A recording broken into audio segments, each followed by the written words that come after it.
Very good. We recording. I will hear the beep. Sorry, Rufina. As I admit people to the meeting, but we are ready to go. Okay, very good. Thank you. All right. Good morning, everyone. Welcome to our August 14th Citizen Oversight Board meeting. I'm calling the meeting to order. I'd like to welcome our board members, David Boyd and Julia Richmond, and we're expecting other board members as they can join us. All right. I have a few announcements regarding some things that are important to the board. Currently, we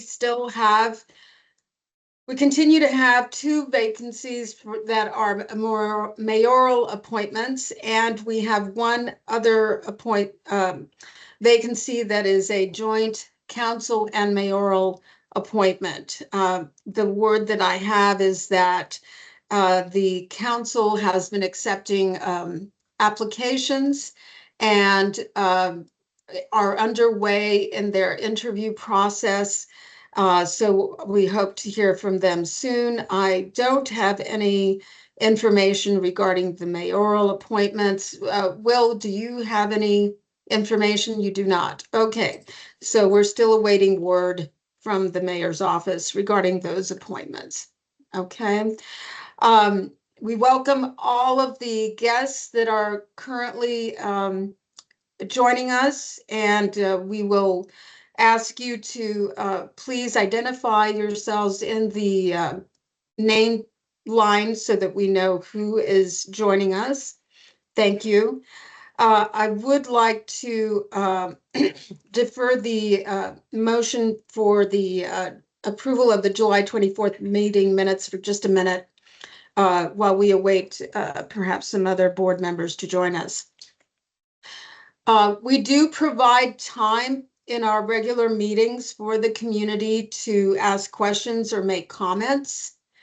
If you are interested in making a comment or asking a question, please raise your hand and I will acknowledge you in the order that people have indicated they wish to speak. In order to have sufficient time for our guest speaker, our Sheriff Diggins, to respond to our questions, we go ahead and allow this time for our other guest participants to ask questions.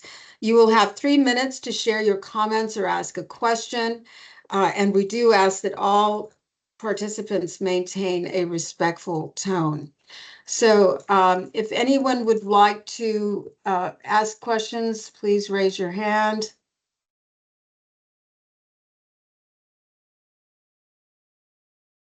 I'm not seeing anyone raising their hands at this time. No, okay, very good. Then I'll go ahead and go on to the chair update. I'm very pleased to announce that we have accomplished something that was a part of our strategic plan, which was to increase communications about what the Citizen Oversight Board does and also topics of concern. And so on Monday, August 10th, we issued our first ever Citizen Oversight Board newsletter. We are very pleased to get this underway. This newsletter does hold some important content for the public. If you could scroll, yes, there you go. We covered quite a few issues that are currently in our work in terms of issues that are current and also things that we have been working on. And I want to thank Kat Mooring from the Denver Justice Project for her very generous assistance in getting this newsletter together, and look forward to each quarter being able to provide more information about what the Citizen Oversight Board is doing along with the Office of Independent Monitor. So Also, effective August 7th, that was last Friday, the Executive Director's Directive 2026-001 was paused for an indefinite time to permit the Office of Independent Monitor to complete their review and provide recommendations on the proposed change to the Denver Sheriff Department disciplinary process. The Citizen Oversight Board and the community partners are pleased with this step taken by Executive Director Gardner and the sheriff to proceed with the process as outlined in the ordinance. Office of Independent Monitor and the COB have agreed to meet with members of the Department of Safety team for these discussions. An in-person meeting has not yet been set, but we are working on that. This pause, which we asked for at our last meeting with the sheriff and also the meeting prior to that with the executive director Gardner, will bring the discipline process back to where it was before the directive was issued. So before May 24th, I think it was, it goes back to what was happening in the disciplinary process at that time. However, any cases that were already resolved under the directive will remain closed and no further action will be taken to revisit. Any new matter will proceed now through the Department of Safety Public Integrity Division, PID as it's known, formal process, and as it would have previously. And any cases being processed by the Grievance and Incident Review Team, which is called GIRT, G-I-R-T, which was pursuant to the directive, will now be transferred to the Administrative Investigations Unit for review and possible investigation under the procedure that was in place before the directive was issued. In the meantime, we are requesting that the public, that you in the community, share any concerns that you may have with what had been proposed.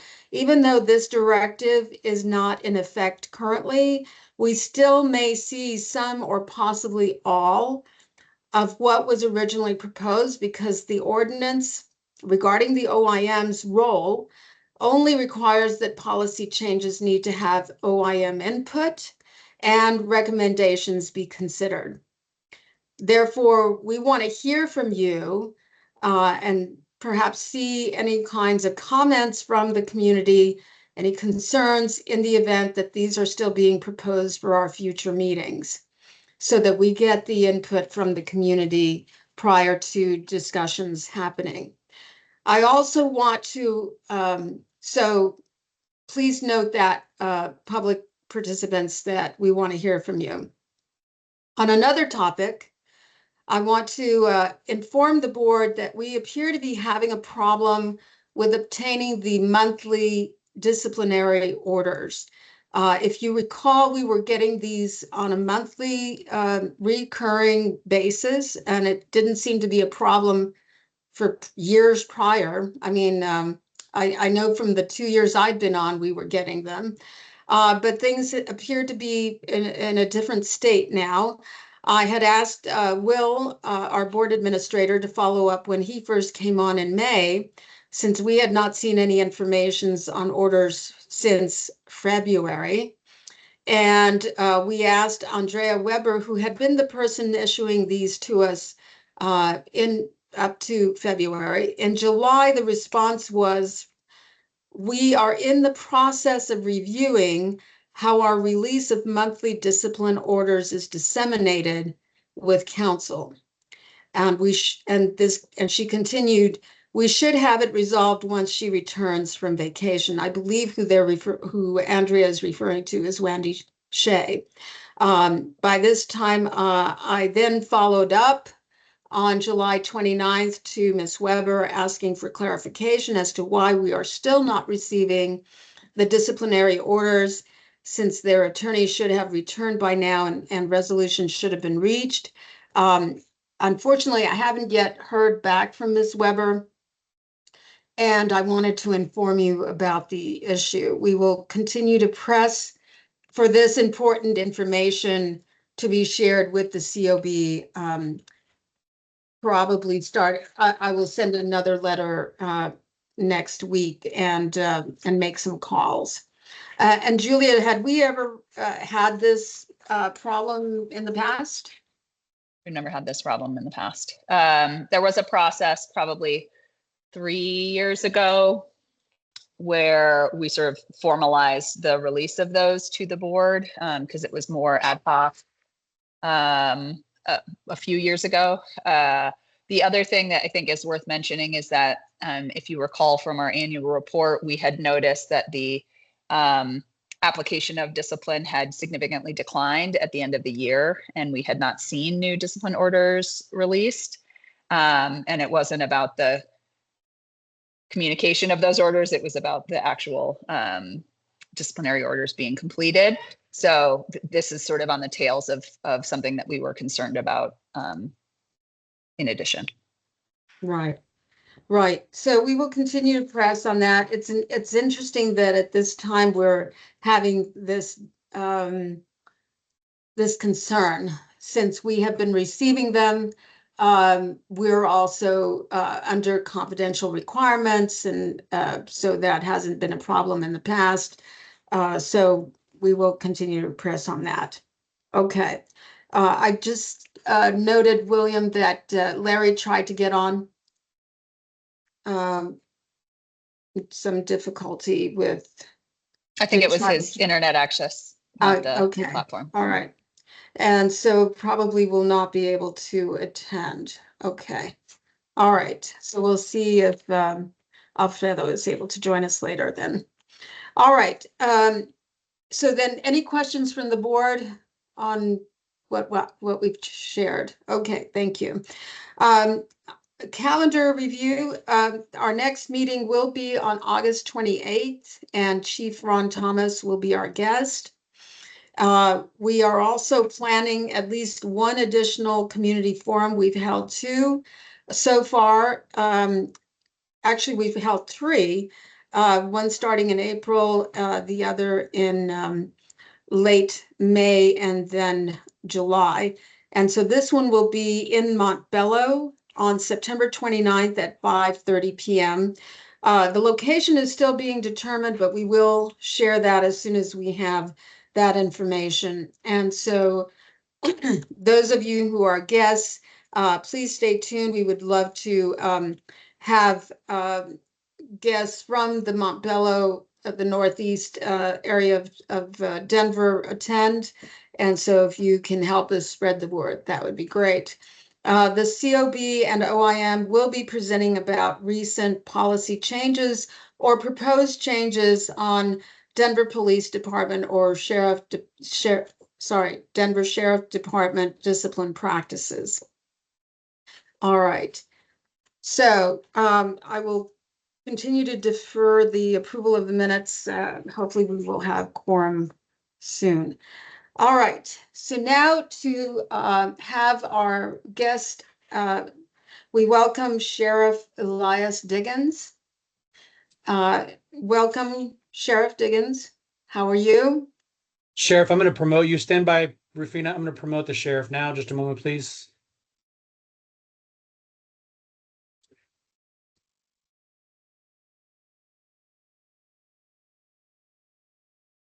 Good Hi there, morning. Sheriff. Morning. Good morning, everyone. I'm fine. How are you? Doing well, thank you. Very pleased to have you join us today. Thank you for your time, and thank you for sharing some very important information with us and the public. So we'll just go ahead and jump right in. And as you know, I don't always go in chronological order, so we won't necessarily follow the order as we put this together. I did want to go ahead and ask you about In March, you had stated that Denver Sheriff's Department had no plans to adopt the Denver Police Department's proposed education-based development policy, March of this year.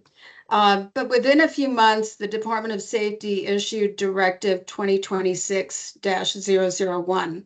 So one of the questions that I have, Sheriff, is why was there so much urgency to implement the directive? What I mean by that is the Office of Independent Monitor received an email on May 14th about this, and were asked to give feedback by May 22nd. But then a letter was issued to, the directive was issued May 26th. So we didn't even have the opportunity, OIM didn't have the opportunity yet to actually give any input. And immediately thereafter, after the directive was issued on the 26th, on May 27th, a letter was issued by you to all of the DSD leaders, providing guidance on how the directive would be implemented. All of that is to say that it leads me to believe that the planning for this directive had to be in the works for at least weeks, if not months, in order to implement such a significant change. Something of this magnitude was not possible in just 12 days. And the 12 days that I'm talking about is the 12 days, that's the time frame from the time that the OIM was sent the email and the time frame that you're looking at in terms of the date when the directive was implemented. The change went into effect immediately. Is my conclusion correct that planning had been in the works many, many weeks prior to that? Well, before I answer your question, Madam Chair, please allow me to take a moment of personal privilege to Absolutely. Go ahead. start off by thanking the men and women of the Denver Sheriff's Department for the amazing work that they do every day in serving the citizens of the city and county of Denver. They show up every day, 24 hours, 7 days a week, 365 days, every single year, without hesitation to do hard work. And that's exactly what it is. I also want to thank the community that supports us and that stands beside us. Sometimes that stands behind us. Sometimes that goes in front of us. It's important that the community know that we appreciate that. Speaking of community, as you will be having a meeting in Montbello in a couple of weeks, I'll be sure to make sure that I'll share that information with the folks that I know from Montbello, the far northeast, Green Valley, et cetera, where I grew up and still have roots and lots of family members and friends. So I'll be sure that they are aware of the meeting. In reference to your question, you know, the challenges that have persisted in our department are nothing new. We've been talking about this for quite some time. In fact, the board, in issuing their report, has highlighted the fact that the Denver Sheriff's Department staffing is at critical mass. We've had a number of conversations about that. We've been in conversation with the monitor about that. So when you begin to ask, what was the urgency? The urgency is just that we're trying to figure out how to move our department forward in a way that solves the problems that have been a challenge for us. The discipline directive is not a magic bullet or a silver bullet to do that. We're taking a number of other steps to help to retain the good folks that we have and recruit good people to come to our department. But the urgency is just that we've got to take a different approach to addressing the staffing problem that we have that continues to plague us. We're at 65% staffing today, 59% operational strength. In comparison, the Denver Police Department is at about 99% staffing, as is the Denver Police Department, and no other law enforcement agency in the state of Colorado has staffing numbers that equate to those of the Denver Sheriff's Department. They're all seeing their numbers climb significantly into the 80s and even into the 90s. And so for us, everything that we do is done thoughtfully, carefully, and sometimes even with urgency. As far as the timing of the monitor being notified and having time to respond, I think we may have a difference of opinion. I respect your opinion. I hope that you all will respect mine and we can move forward from this question. I was asked this previously, and I don't believe that there's anything that I'm going to say that's any different from what I've said before. I'm ready to move forward and talk about how do we address the directive together to hear Monitor Perez Castle's concerns, and even those from the Citizens Oversight Board and the public. So that's my response, Pam. Okay. Well, I guess I'm curious as to the opinion difference. Is the difference of opinion in terms of that she didn't need to give input and therefore you could proceed? Or is the difference of opinion in terms of the timing that was provided? I think the difference of opinion is probably the timing. We certainly believe that the monitor and her opinion is important to us. I've met with her since she got into office practically every month until recently. And often we'll have things that we talk about when it comes to concerns she has with the Denver Sheriff's Department, and we hope to come to resolution. I have a meeting next week, in fact, that is a very important matter to our department that is mostly an internal matter, but I've invited her to be a part of that conversation. I'm bringing the presidents of all 5 of our employee groups, one who is here today, President Jared Firebaugh, who's the president of the Denver Sheriff's Department Fraternal Order of Police Lodge 27, along with the other organizational presidents, along with our command staff. And Liz is going to be a part of that conversation. So her opinion definitely is important to me. It's important to the Denver Sheriff's Department and the Department of Safety. But I just think that perhaps there's a difference of opinion on response time to the memo. And as I've said before, we're looking forward to moving forward, having a conversation that is productive and getting things into a space that is positive for the Denver Sheriff's Department in trying to resolve the problem that we have, which is staffing. Let me also say, for the general public that may not be aware, at the time that the directive was issued, and this has been something else that we have talked about, 56% of Denver deputy sheriff sworn staff had an internal affairs case. I'm a national executive in the American Correctional Association and other associations, and I talk to my peers. I can tell you, locally, nationally, there is no organization that has practically 1 out of 2 people under investigation. There is not. And so we've got to fix our system of discipline. We've got to address this in an urgent way. And I hope that we all can come to the table knowing that that urgency matters every single day. Right. And we don't disagree that you have some important issues to try and resolve. But sometimes in the spirit of speed, we lose some important details.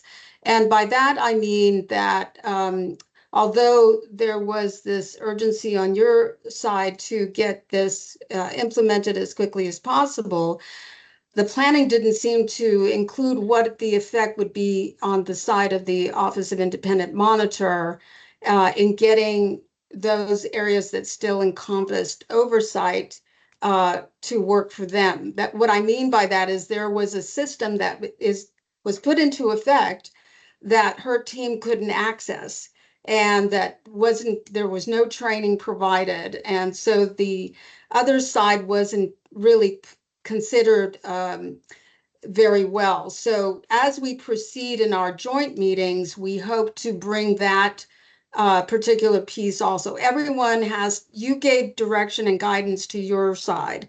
We couldn't give direction and guidance on our side because it was very chaotic, actually.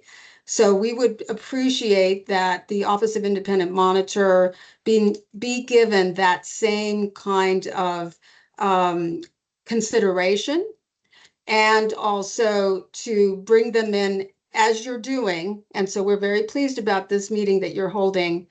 You said next week. Did I get the date right or the timing right?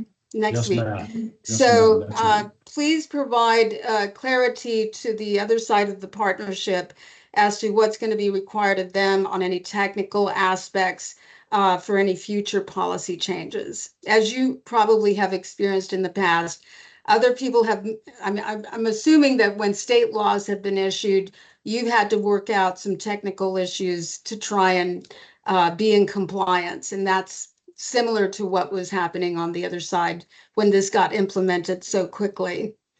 I have a question now. Can you clarify for us why certain infractions, and this is the directive now, would only be referred to the administrative investigations unit if an incident or actual harm resulted from the omission or action of the officer? William, I'm not sure if you can put the directive up where we show that table so that Yep. people understand what we're talking about. So there are certain infractions that would only be referred to AIU if actual harm happens. And what my question is, who would determine when actual harm had occurred?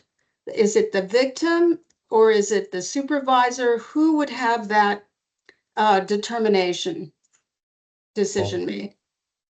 Madam Chair, I'll answer this question, but I'd also like to answer the statement that you gave about, or respond to the statement that you gave about us including the monitor in matters that she should be going forward. I believe I committed to that in the last meeting that we had in person in July, and continue to say that. And I will continue to say that we will bring her in for those important matters. She's not going to be excluded. We will be bringing her to the table and look forward to that process going forward. As far as who would be making the determination about when that would occur, it's essentially the same process that we have today. Because often when these infractions are sent to internal affairs, it's a sergeant that is responsible for sending it over. And the reason that we included if an incident or actual harm occurs is because we believe there should be a trigger or a rationale for giving supervisors an opportunity to address what we consider to be low-level infractions. We may have a difference of opinion that I'm looking forward to hearing Monitors Castle's opinion about when we have these meetings. But for us, we believe that the sergeants are already responsible for sending these things over to internal affairs, and we give them discretion in deciding when those things go over. These are folks that are veteran officers. We promote them with the idea that they're ready to supervise their peers, that they're responsible. And when these matters go to internal affairs, they're the ones that generally are sending them over. If an incident happens and it comes from a grievance, that's different, because that's a person in custody who is sending this complaint up the chain of command, and it's reviewed by our grievance incident review team, and they send it over to internal affairs. So there's some discretion that we give to our supervisors to say, and we spell out to them what that means. Everyone in our agency knows what harm is, as I said in the last meeting.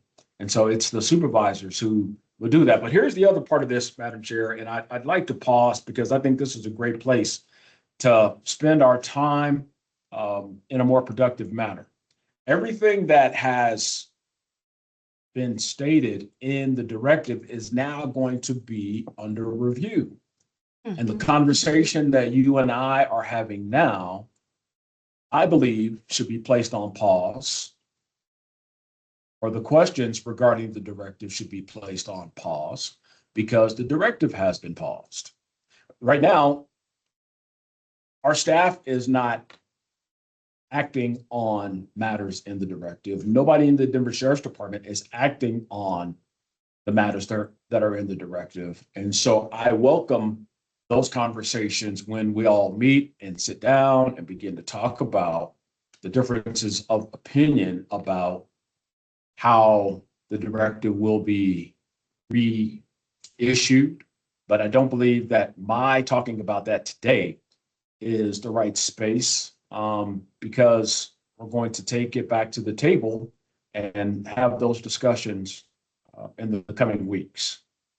I appreciate that, Sheriff Diggins.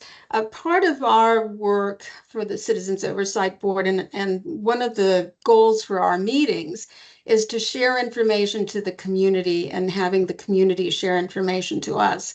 So although I appreciate that this may feel redundant and look redundant, it's important for us to have the discussion in this community setting so that the community understands some of the questions that we had about this directive. Why? Because we want their input when we come into the meetings to discuss with you. So a part of the reason why I'm asking the question again, and I recognize that you answered, we had a shorter time last time because we had the presentation, if you remember. So some of these questions, although you may have heard them before, I want the community to hear the response and thus be able to provide us with any reaction, comment, concern, etc. So Thank you, you're Madam right. Chair. I think that I certainly can understand that. Certainly respect that. And we always want to hear from the community. I hear from the community frequently. In fact, there are many members of the community that have my phone number and call me about a plethora of things. We always love to hear from the community. I think specific to the directive, if the community has questions about that they want to send to the board or to the monitor, we're welcome. We welcome that part of the conversation as we begin to work through the directive in the next couple of weeks. Okay. What was the thinking about including possible law violations in that category that the OIM would not review? What was the initial thinking about removing that from Well, oversight? I don't believe that I have the same response, Madam Chair. I would love to have those conversations when we have the meeting going forward. And as that is not currently happening, I don't believe that addressing why we wanted to do that would be a good use of our time. So I'll look forward to sharing our ideology, because I was not the sole decision maker when it came to that being on the table, and would love to have the rest of the folks who were going to be in the room with Monitor Castle talk about that as well. Okay, very good. Other members of the board, do you have questions regarding the directive as it was proposed, or any other comments? Julia, David?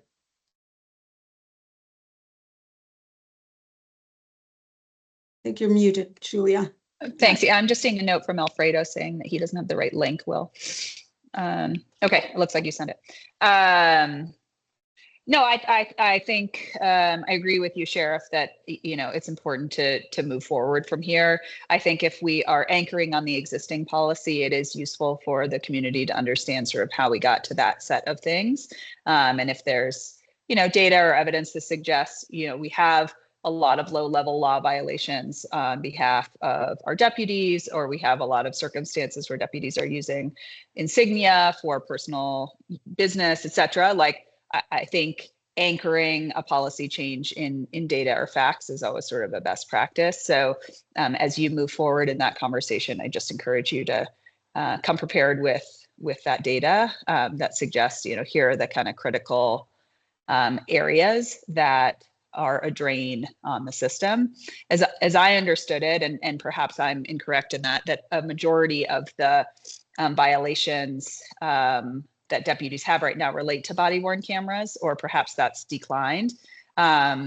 And, you know, in my mind, we could fix the discipline system, or we could improve training. There are multiple levers to pull in terms of, you know, what creates a lot of disciplinary cases, right? People might not understand the policy. They might not be, you know, doing the right thing, either on accident or on purpose, right? So, you know, fixing the back end is one thing, but fixing the front end is another, in order to prevent that behavior from happening in the first place, or to reduce confusion. So I'd also kind of encourage that conversation, again, to be based on facts, to be based on, you know, the actual metrics related to discipline and the actual disciplinary matters, and not just thinking about what we do when it comes to discipline, but working upstream to improve education and knowledge of the deputies themselves, if that's indeed a gap.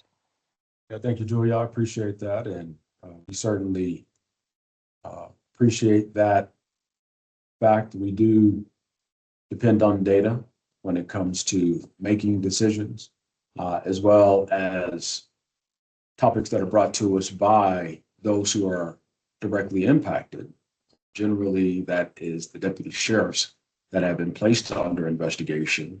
And I would encourage you all to reach into our 5 employee groups. I've shared their contact information with Madam Chair, and President Firebaugh is here and has shared with me that he is ready and willing to sit down and talk to you all about the things that concern the rank and file staff.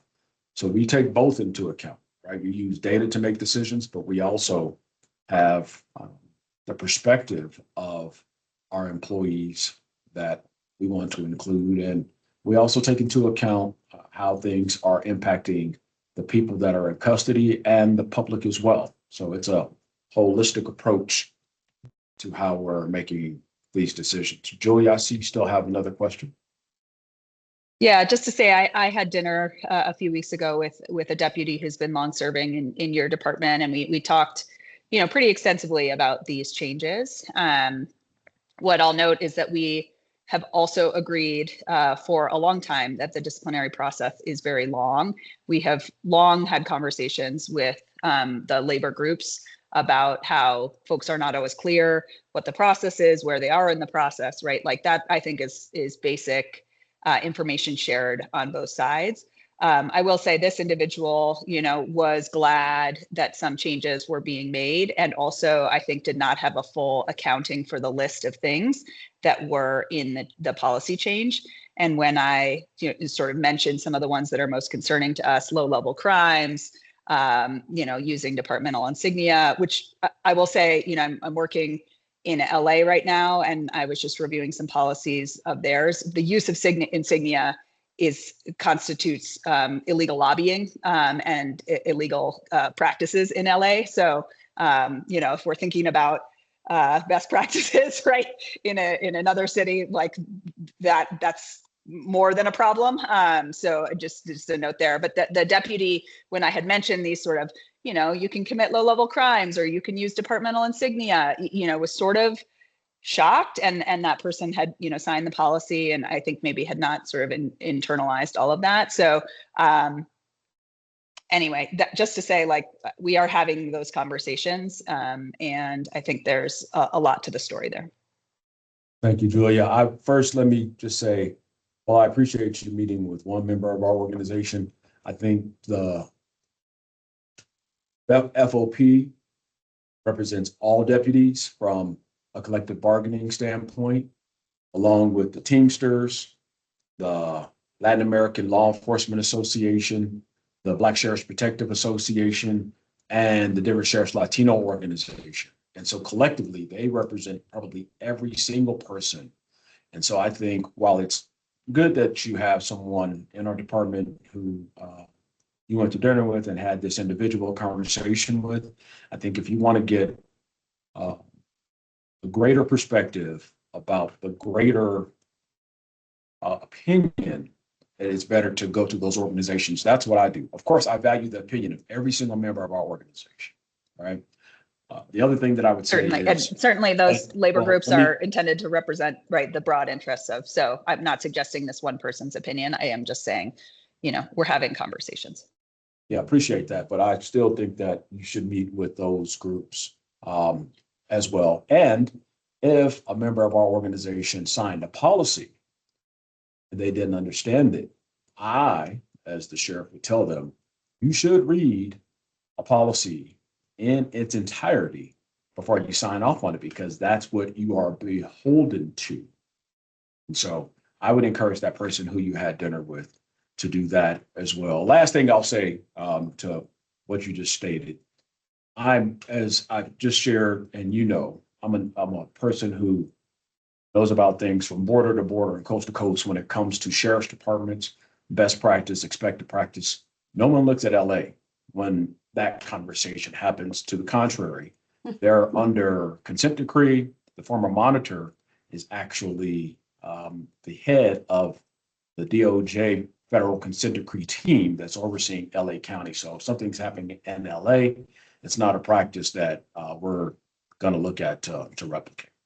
I might agree. And the city of Denver just implemented education-based discipline based on the starting point of LA. So we cannot speak out of both sides of our mouths on this. It's either a place we don't respect or it's a place we do respect, but it's not both.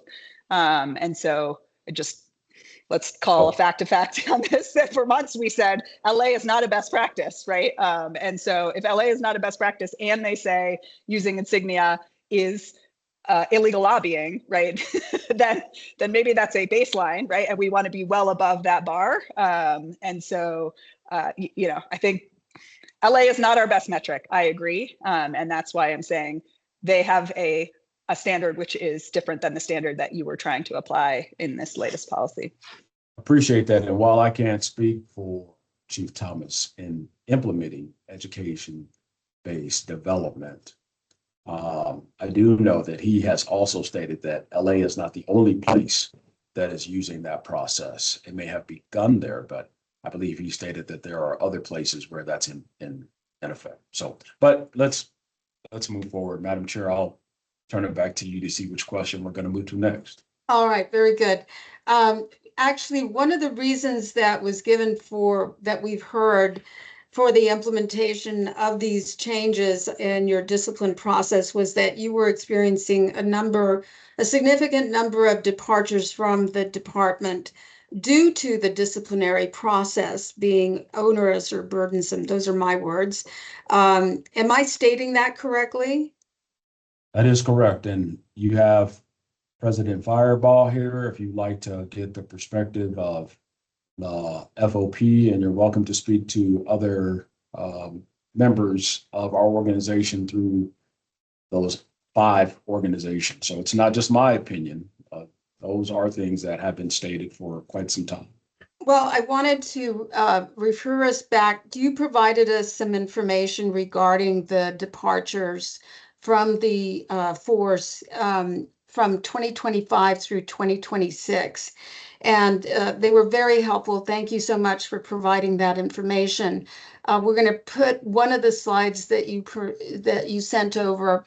And one is, what do you think should be done to improve retention of staff at the DSD? Obviously, for those that are familiar, the larger the wording, the more responses you received. And we look and very clearly create a better workplace culture is very prominent. Renegotiate retirement plans, decrease or eliminate mandatory overtime. A smaller font, which indicates less responses, were handle policy violations at the lowest level possible, and then provide more pathways to professional growth and development. So I wanted to ask you, it didn't seem from those responses that handling the policy violations at the lowest level was actually the most important reason for people to stay or leave the department. So creating a better workplace culture, I guess I'm curious as to what you are doing to address that particular very prominent concern? Well, thank you, Madam Chair, for asking that question. I'll tell you that the discipline directive is not based solely on the responses from people that have left our organization, because number one, every single person that leaves doesn't fill out a form. Right. Number two, we value what they say in trying to better our organization. But number three, if you talk to the members of the Denver Sheriff's Department and you hear from our employee groups, they will tell you that that is a significant factor in retaining good people and recruiting good people. Here's the thing. If you have 56% of your agency that's under investigation, most agencies consider their best recruiters to be people inside the organization. If you have 1 out of 2 deputies that are under investigation, do you really believe that they're going to want other people to join our organization, especially when they're getting in trouble for things that are very minor and that take a long time to adjudicate? I would argue with you over my 3 decades. I would argue, I'm not even going to say the word argue. I would express to you in my 3 decades of being a member of this organization and seeing the change, that people are not going to tell somebody this is a great place to work while they're under investigation. It's probably not going to happen. The other part about creating a better workplace culture goes to the fact that supervisors are not able to address low-level issues the way that they should. If I am your sergeant, and if you have a very minor issue, showing up late, you didn't do around, whatever, and I'm not able to address that with you as your team leader, and I automatically am compelled to send that to internal affairs, that's never going to build trust between you and I. That speaks directly to workplace culture.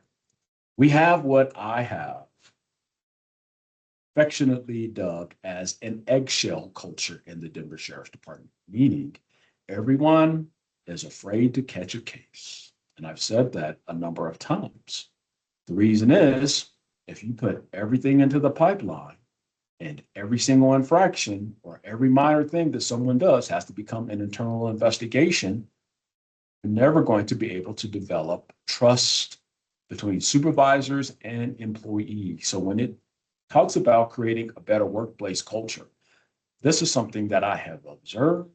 This is something that I know and something that I hear from those employee groups and that we have to fix. We want to re-empower those supervisors to be able to lead the way that I did when I became a sergeant 26 years ago. And other people in our organization who were able to be sergeants and captains before we put these measures into place. And we can, and we will. And we want to create a better workplace culture, but holistically, we have to address all the concerns that our staff has, which we've been doing. We listen to our staff. When they talk about we need better wellness resources, we have mental health resources for them. We have physical therapists. We're making sure that they're getting time off the floor when they want to attend activities that are important to them in the community.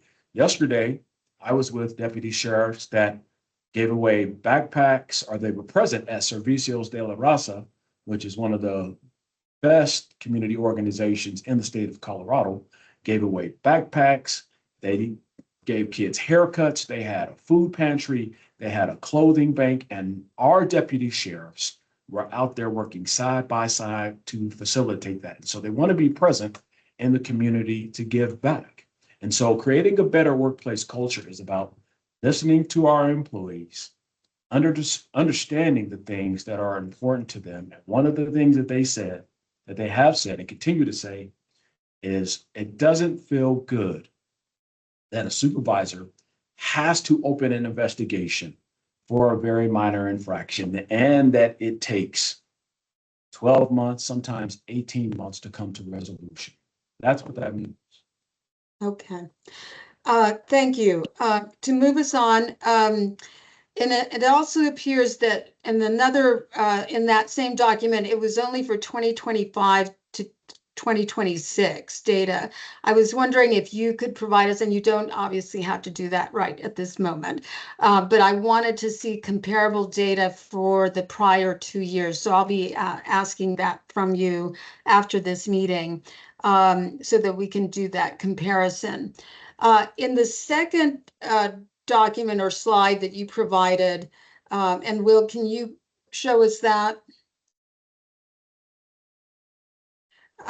That the largest response category for the primary reason for resignation was other. That purple section right there, 37 responses were other. Do you can you provide any clarification as to what those 37 responses might have included?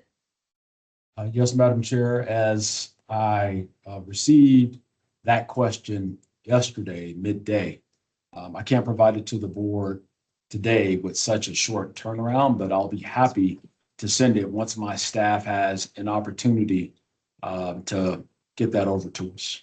Okay, great. Thank you. I appreciate that. We would like to look at that a little bit more in depth. All right. Yes.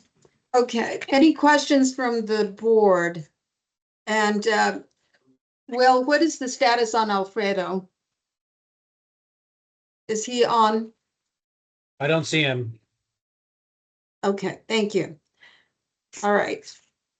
Let's move on to, I had questions about what steps has the Denver Sheriff's Department leadership taken to identify and address issues faced by detained individuals with visible and hidden disabilities. I noted that when I was at the jail a couple of weeks ago, that you have information about signing, that is interpretation for those who have who are deaf or hard of hearing. But other than that, I wasn't very clear about any other disability accommodation. I assume you have ramps for those that may be in wheelchairs, so that may be already in place, and it probably is. But I did want to ask, what other accommodations do you provide for individuals with disabilities? Yeah, thank you, Madam Chair, for that question. Every person that's booked into our system, when they come in, is asked a series of questions by our sworn personnel during the intake process, and separately by Denver Health medical staff to assess any disabilities that they have or their needs. Based on their responses, they're giving assistance to ensure that we maintain their safety and well-being while they're in our custody. We stay current with emergent topics by having an Americans with Disabilities Act liaison in our department who works in our administration division and works with the Denver Office of Disability Rights. We respond to requests regarding accommodations immediately upon receiving notice, and also work with the Office of the City Attorney for guidance. We remain compliant with ADA regulations by establishing and implementing procedures to ensure reasonable modifications for people in custody with disabilities, and to ensure compliance with ADA regulations and requests for reasonable accommodations / modifications pursuant to Title II of the Americans with Disabilities Act. We also ensure there is barrier-free access to our facilities to enable participation in service programs and activities. And anytime an issue is raised, we respond immediately. I can tell you, because as a former auditor for the American Correctional Association and a current commissioner, the Denver Sheriff's Department leads the way when it comes to ensuring that people with disabilities have their rights protected while they are in our custody. Okay, so for a person who cannot see or has vision limitations, what are the accommodations that are typical for someone with that disability? Generally, they are housed in our medical unit, or we may have them paired with someone if they're in general population with a peer navigator. And I can tell you, in my 32 years, there hasn't been but a handful of people who cannot see that are in our custody. That is rare in most jails across America. Okay. And what about an individual that has not visible disabilities? How do you go about confirming their request for accommodation? During that intake process and the classification process, they're asked those questions by our staff. And then when they go and meet with Denver Health staff, there's a separate questionnaire that's asked. And we begin to assess how do we accommodate that person while they're in our custody. Who is the ADA liaison that you mentioned? Shamari Taylor, she is a professional staff member for us. And we also have other folks that work with Shamari. And on the Denver Health side, all of their staff is trained to address disabilities. Very good. All right, thank you. Any questions from the board on that? Okay. We wanted to ask you to provide a list of measures that Sheriff's Department has in place to combat the introduction of contraband and preventing drug overdoses inside the facilities. What is the success or hit rate for these measures, individual measures? For example, how often does the full body scanner detect drug contraband? I'll address the second part of that question first, Madam Chair, because I received this question midday yesterday. I can't provide the data for the things that I'm getting ready to share with you. But for those that we do track, we'll get that to you as soon as I have that information.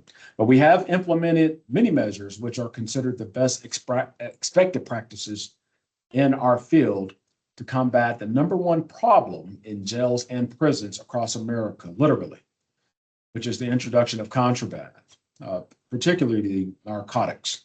We have intelligence gathering occurring daily that includes our personnel. Internal, we have 2 investigators, full-time investigators that work with the Denver Police Department and federal partners as well. We have installed an electronic mail process that allows people in custody to receive personal mail through tablets, because what we were seeing was drugs was being sent in mail, soaked in drugs often. We've also reduced opportunities for contraband by ensuring that 100% of the individuals that enter our custody are screened through a body scanner. Searches have increased across our facilities by our staff, and they're supported by our K-9 unit and our emergency response unit. Deputies continue to play a critical role by identifying emerging issues and taking timely action to prevent contraband from spreading. Additional improvements include enhanced oversight of our commissary process. We've made adjustments to our intake procedures and the introduction of a chemical detection device capable of identifying substances on the spot in our mailroom, equipping staff to assess situations more effectively and determine the proper course of action. We also have a mobile unit that we can take once we discover that contraband may be present, which will give us a positive indication that it could indeed be narcotics, which we then work with the Denver Police Department to continue to process. We also have immediate follow-up by our gang intelligence personnel after every Narcan deployment, which provides valuable insights into how substances enter our facilities. And we have been a leader when it comes to operational changes in combating this problem. Madam Chair, I'll stand for questions.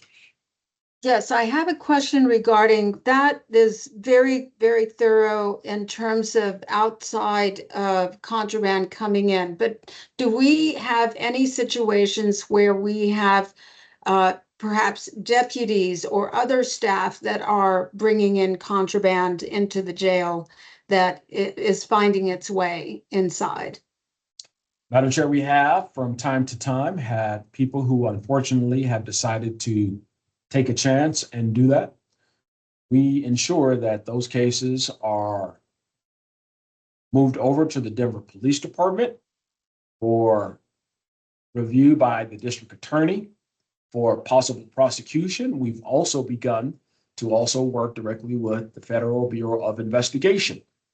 And we call them in to see if what has occurred meets a national standard for prosecution as well.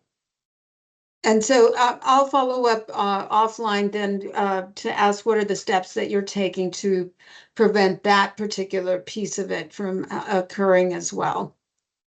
Thank you, Madam Chair. And let me just say for the general public and for the board, this happens from time to time in sheriff's departments, in departments of correction across the nation. It's an unfortunate circumstance. Sometimes people make very, very bad decisions when it comes to introducing contraband. It's something that we take seriously, we don't take lightly, but the vast majority of our staff have never even thought about doing that. In fact, they look down on anyone who does that. So our staff, we have nothing but professional members of the Denver Sheriff's Department who are here to serve and protect the community and not take advantage by doing things of that nature. Very good. I see that we're at time and don't want to take more because I know that you have a very tight schedule always. So thank you so much. Does any board member have any other questions for our guest? All right, not seeing any. All right, Sheriff Diggins, thank you so much for your time today. I will now ask the independent monitor, do you have any thing for the board this morning? Liz? Sorry, I was trying to unmute there. I do not, thank you.